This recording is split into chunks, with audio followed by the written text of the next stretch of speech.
فرماتے صحابہ نہ بات کر رہے تھے، اور بات یہ کر رہے تھے کہ یار لوگوں کو گناہوں سے کیسے روکا جائے، لوگوں کو گناہوں سے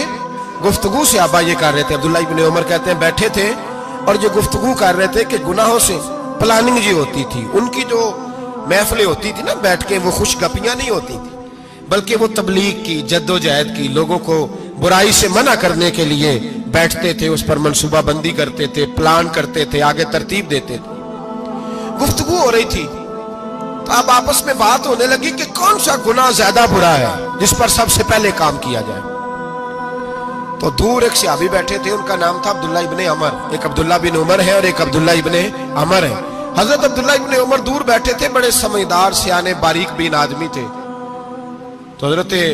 عمر فاروق اپنے بیٹے سے کہنے لگے جا عبداللہ ابن عمر سے پوچھ کے آ کہ سب سے سخت گناہ کون سا ہے۔ توجہ ہے میرے بھائیوں، ادھر دیکھیے گا میری جانب، پوچھ کے آ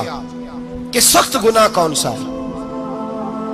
عبداللہ بن عمر رضی اللہ تعالیٰ عنہ کی خدمت میں جب عبداللہ ابن عمر گئے تو جا کے کہنے لگے کہ صحابہ پوچھتے ہیں کہ آپ نے زیادہ وقت گزارا ہے نبی رحمت صلی اللہ علیہ وسلم کے پاس، تو بتلائیے برا گناہ کون سا ہے، سب سے سخت گناہ، تاکہ سب سے پہلے اس پر پابندی لگائی جائے، اس پر محنت کی جائے۔ تو حضرت عبداللہ ابن عمر کہنے لگے صحابہ کو جا کے بتا دو کہ سب سے برا گناہ شراب پینا ہے، سب سے برا گناہ، اور یہ ام الخبائث ہے، برائیوں کی جڑ ہے، گناہوں کی ماں ہے، یہ بنیاد ہے،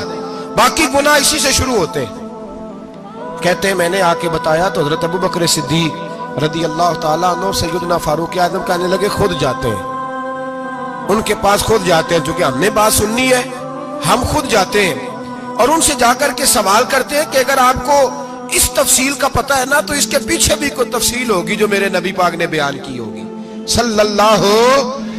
اللہ تعالی علیہ وسلم، اس تفصیل کا بھی آپ کو پتہ ہوگا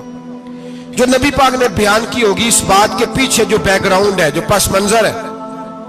فرماتے ہیں کہ ہم اٹھے، عبداللہ ابن عمر کے پاس گئے، ان سے جا کے پوچھا کہ جناب آپ نے یہ تو فرمایا ہے شراب ام الخبائث ہے، تو اس کے پیچھے پس منظر کیا ہے؟ تو عبداللہ ابن عمر کہنے لگے یہ میں نے اپنے پاس سے نہیں کہا، یہ میں نے نبی پاک سے سنا ہوا ہے۔ حضور سید عالم صلی اللہ علیہ وسلم بیٹھے تھے تو حضور نے فرمایا شراب، یہ نشہ، یہ برائیوں کی ماں ہے۔ اور پھر حضور نے ایک مثال بیان فرمائی، نبی رحمت علیہ السلام نے فرمایا بنی اسرائیل کا ایک واقعہ ہے، ایک خوبصورت جوان تھا، ایک عورت کا دل آ گیا اس پر۔ یہ یاد رکھ لیں، ہم لڑکوں کو منع کرتے رہتے ہیں لیکن ہمیں گھر کی بچیوں پر بھی توجہ دینی ہوگی، ہمیں ان کے فون پر بھی نگرانی کرنی ہوگی، ہمیں وہاں بھی غور کرنا ہوگا، اس لیے کہ اگر کوئی بچی گنجائش نہ دے تو میرا خیال ہے کہ لڑکا جرت کرنے کی طاقت نہیں رکھتا۔ تو وہاں بھی ان کی اماں سے کہے کہ پابندی لگائے، بچی کسی کا موبائل لے کر کے کہیں اس کو استعمال تو نہیں کر رہی، اس پودے پر بھی توجہ دے، درخت بننے سے پہلے اس کی بھی نگرانی کریں، یہ بھی بڑا ضروری کام ہے۔ عورت کا دل آ گیا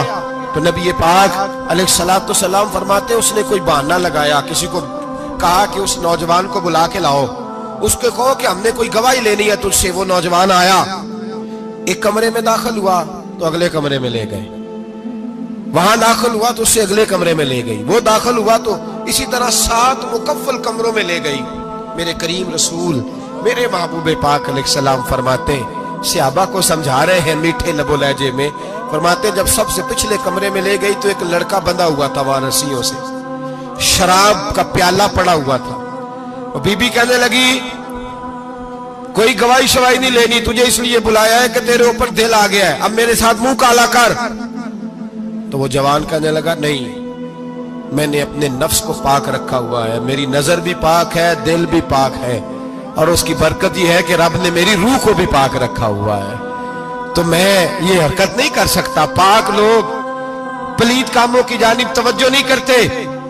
میں یہ حرکت نہیں کر سکتا۔ اقبال نے اپنے بیٹے کو دعا دی تھی، اس نے کہا تھا حیا باقی نہیں ہے زمانے کی آنکھ میں، خدا کرے کہ رہے تیری جوانی بے داغ، خدا کرے کہ رہے تیری جوانی بے داغ۔ کہا میرے ساتھ منہ کالا کر، اس نے کہا میں نہیں کرتا۔ کہنے لگی چل پھر اس کو قتل کر، اس کو میں نے باندھا ہوا۔ اس نے کہا میں قتل کیوں کروں؟